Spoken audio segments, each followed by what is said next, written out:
भिन्न का गुणा कैसे करते हैं जब संख्या अंकों में होती है, ये चीज तो आप लोगों ने सीख ली। लेकिन अगर संख्या अंग्रेजी वर्णमाला के अक्षरों से बनी हो तो इस प्रकार की भिन्न का गुणा कैसे करेंगे, ये आज की क्लास में हम लोग सीखने वाले हैं। तो चलिए शुरू करते हैं। देखिए केवल 3 पॉइंट हैं जो आप लोगों को सीखने हैं। कितने पॉइंट? 3 पॉइंट। अगर 3 पॉइंट आप लोगों ने सीख लिए तो इस प्रकार की जो भिन्न का गुणा होता है तो वो आप लोग कर पाएंगे। देखिए पहला पॉइंट ये है कि कोई भी अगर लेटर यानी अंग्रेजी वर्णमाला का अक्षर लिखा है और उसके ऊपर कुछ भी नहीं लिखा है, कोई अंक ना लिखा हो, तो हमेशा ध्यान रखना एक छुपा होता है। कितना छुपा होता है? एक। क्या पॉइंट मैंने बोला, बहुत ध्यान से सुनिएगा। कोई भी लेटर लिखा हो और उसके ऊपर कोई अंक ना हो तो एक छुपा होता है और इसे हम घात बोलते हैं। तो हम क्या बोलेंगे? एक की घात एक। इसमें भी क्या कुछ लिखा है? नहीं लिखा है, तो एक छुपा है, तो इसे हम क्या बोलेंगे? एक की घात एक। लेकिन यहाँ पर देखिएगा कि ऊपर 2 लिखा है, तो मतलब क्या बोलेंगे? एक की घात 2। यहाँ बताइए क्या बोलेंगे? एक की घात 5, और यहाँ एक की घात 2, यहाँ x की घात 2, y की घात 2, ऐसे। ठीक है, तो ये हो गया पहला पॉइंट। दूसरा पॉइंट क्या होता है? दूसरा पॉइंट होता है कि हमेशा समान लेटर ही आपस में कटेंगे। क्या मैंने बताया? ध्यान से सुनिए, हमेशा समान लेटर ही आपस में कटेंगे। यानी अगर ऊपर ए है तो वही नीचे ए को काटेगा। ए ए ए ए, एक्स वाई क्या कटेंगे? नहीं, हमेशा समान लेटर ही आपस में कटेंगे। ये बात समझ में आ गई। और तीसरा जो सबसे इम्पोर्टेंट पॉइंट है कि काटने का तरीका। तो कैसे काटा जाता है अंग्रेजी वर्णमाला के अक्षरों को? तो देखिए ऊपर नीचे में जिसकी घात बड़ी हो उसमें से छोटा वाला अंक आकर घट जाएगा। क्या बोला मैंने? ऊपर नीचे में से जिसकी घात बड़ी हो उसमें से जो छोटा वाला होगा वो आकर के इसमें घट जाएगा आकर के। इस तरह से काटा जाता है।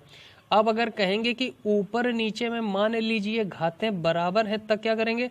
तो बस कुछ नहीं, सीधे सीधे काट देंगे। इतिहास इस चीज का गवाह है कि बड़े बड़े राजाओं ने छोटे छोटे साम्राज्यों को अपने में मिलाया था, ना कि छोटे साम्राज्य बड़े लोगों को आकर के अपने में मिला ले गए थे। तो बिल्कुल ऐसा ही है, जब जरूरत होगी ना तो ये छोटा आदमी जाएगा बड़े वाले आदमी के पास। बड़ा वाला बहुत कम आता है, छोटे वाले के पास आता ही नहीं है बड़ा वाला, छोटा वाला आदमी ही जाता है बड़े वाले के पास। ठीक है, तो अब आप देख लीजिए यहाँ पर बस ये 3 पॉइंट। तो फिर से एक बार रिकॉल कर लेते हैं और फिर हम लोग अपने क्वेश्चन पे चलते हैं। पहला पॉइंट क्या बताया? कोई भी लेटर अगर लिखा है उसके ऊपर कुछ नहीं लिखा है तो अंक एक छुपा होता है, इसे बोलते हैं एक की घात एक। लेकिन अगर लिखा है तो एक की घात 2, एक की घात 5 ऐसे पढ़ते हैं। दूसरा पॉइंट क्या बताया? हमेशा समान लेटर ही आपस में कटते हैं। हमेशा समान लेटर ही आपस में कटते हैं, अगर समान नहीं होंगे तो वो नहीं कटेंगे। तीसरा काटने का तरीका बताया। क्या बताया? कि ऊपर नीचे में जिसकी घात बड़ी होगी उसमें से छोटा वाला जाकर के क्या होगा? घट जाएगा जाके। बस यही 3 पॉइंट से आप लोग इसको काट सकते हैं। देखिए अब पहले क्वेश्चन को करते हैं। पहला पॉइंट क्या था? कि कोई भी लेटर लिखा हो तो उसके ऊपर क्या होता है? एक। तो एक ठीक है भाई। दूसरी पॉइंट मैंने क्या बताया? हमेशा समान लेटर ही आपस में कटते हैं। तो देखा हमने ऊपर नीचे समान लेटर है, ठीक है, तो ये दोनों कट जाएंगे। और काटने का तरीका, तीसरा पॉइंट, ऊपर नीचे में जिसकी घात बड़ी होगी उसमें से छोटा वाला जाकर के घट जाएगा। लेकिन यहाँ तो घातें बराबर हैं, तो हमने क्या बोला था?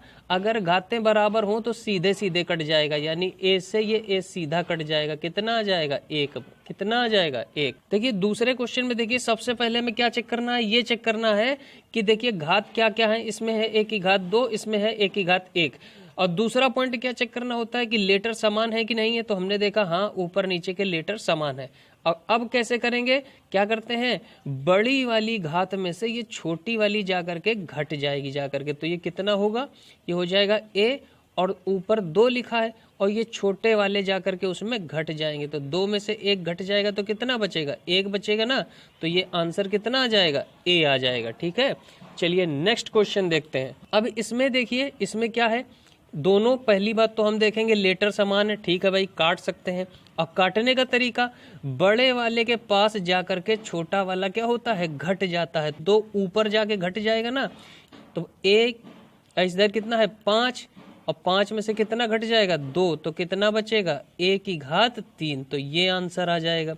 अब आप बताइए क्या ये हो पाएगा? नहीं। क्यों? क्योंकि हमने तो 3 नियम बताए हैं, उसके अनुसार ये नियम ही नहीं लगता, क्योंकि हमेशा समान लेटर ही आपस में कटते हैं।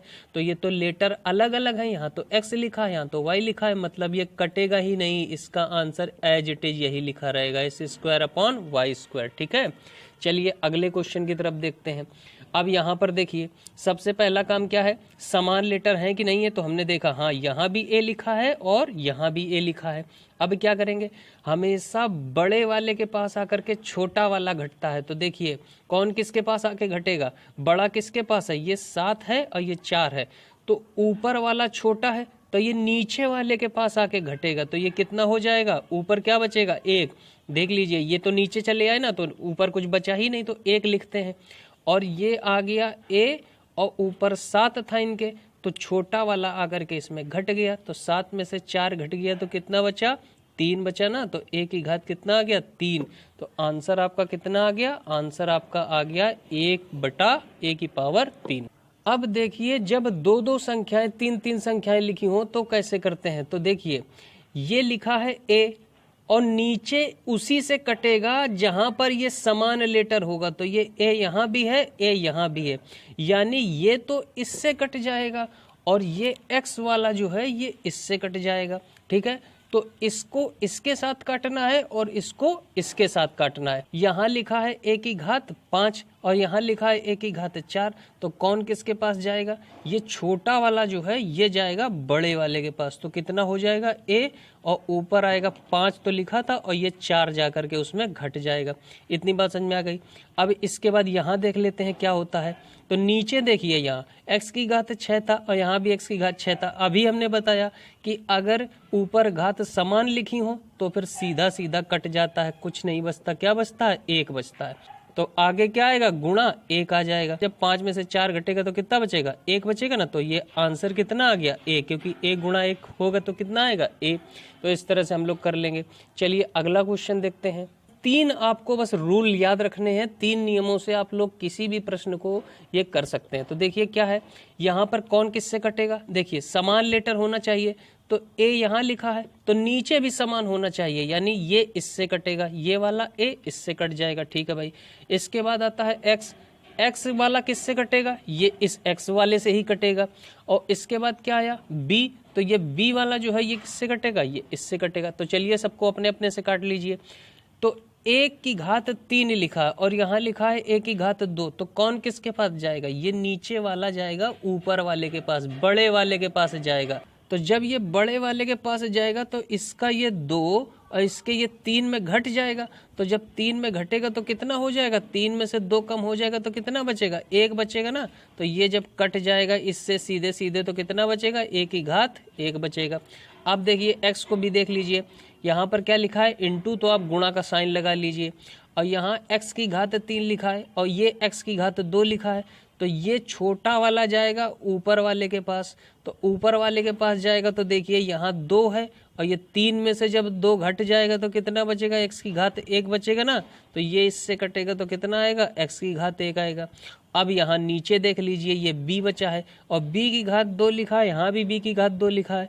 तो जब घातें समान हो तो क्या होता है, सीधे सीधे कट के 1 बचता है। अब बस यहाँ पर कुछ नहीं बचा, क्या बचा, a और x। तो आंसर आपका क्या आ गया, आंसर आपका आ गया a। तो इस तरह से हम लोग किसी भी बीजगणितीय भिन्न को काट सकते हैं। उम्मीद करता हूँ कि इस तरह के प्रश्न भी अब आप लोग एग्जाम में आते हैं तो कर पाएंगे। तो चलिए मिलते हैं नेक्स्ट वीडियो में किसी नए और कॉन्सेप्ट को लेकर के। Okay, thanks for watching guys.